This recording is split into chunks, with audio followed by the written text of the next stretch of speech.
All right, everyone, new reports say the White House is putting together a coalition of Arab forces that could replace the U.S. military presence in Syria. The administration is asking several Arab nations to contribute troops to the effort, including Saudi Arabia and Qatar.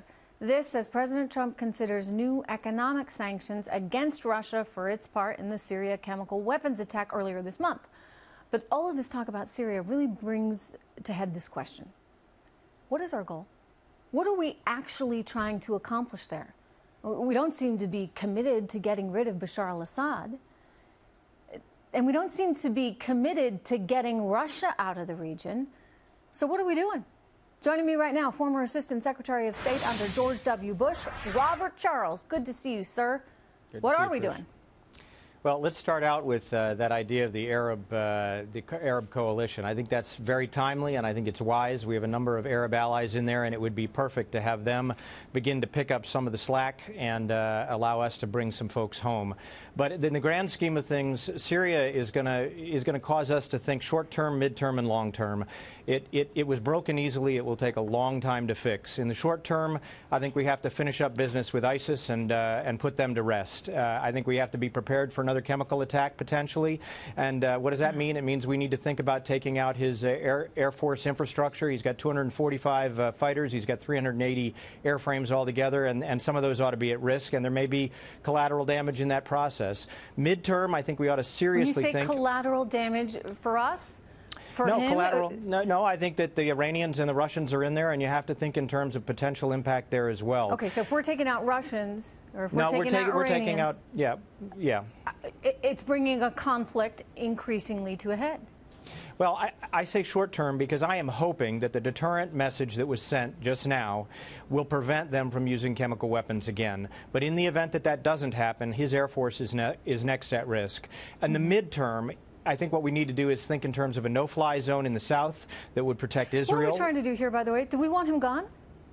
Sure, we'd love to see an evolution out of Assad. Do we know who we're going to put in?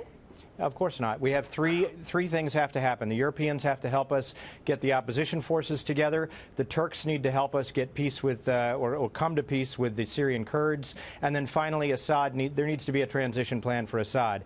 Right now, we're in the middle of, I would say we're at the very beginning of a process of trying to bring those things to pass. And the last thing I wanted to mention is that in the midterm, meaning in 3 or 4 months, we ought to be thinking about a no-fly zone in the south that protects Israel from Hezbollah and from Iran. Okay. And a no-fly zone in the east that protects the Kurds who are our allies. So let me get back to what this is all about eventually. I mean, why is it that we care so much? Is it because Russia has this presence there and we run the risk of Vladimir Putin being the new cowboy in the Middle East, having too much influence over oil? I mean, isn't this ultimately what it is about, right? Oil and our ability to gain it as cheaply as possible.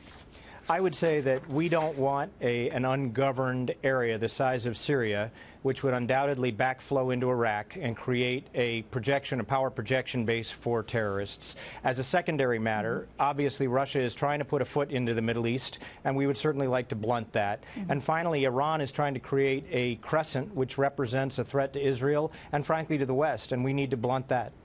Okay, so it's about sort of jockeying for power in the Middle East, protecting our position there. And why is our position important, Robert?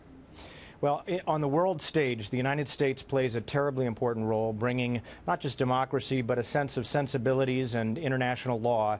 And I think that I'm going to stop you because I don't buy it. You know, and I don't want us to go down this whole road like we went down with Iraq. I don't think it's necessarily about that. I think if we actually were about that, Robert, we'd be more active in Africa, and we're not.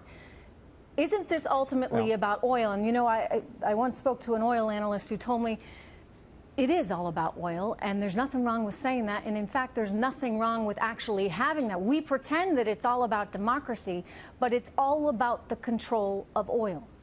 Actually, I don't agree with that. I think that in the grand scheme of things, America has an interest in having a moral order that is built around self-determination. And at the end of the day, while we cannot afford to bring that to everyone, we can at least model it. So why do we decide to bring it one place and not another?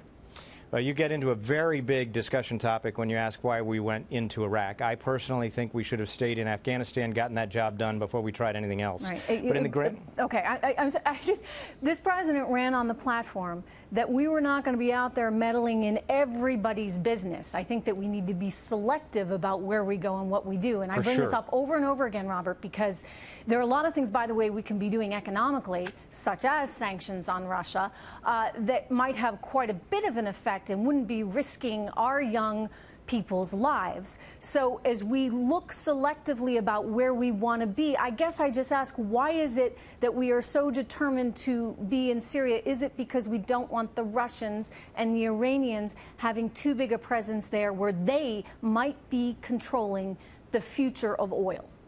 I think that's a simplistic way to look at it. I think the bigger question is, if you pull your fist out of the bucket, the water fills in around you real fast, and we don't want terrorist organizations back there again.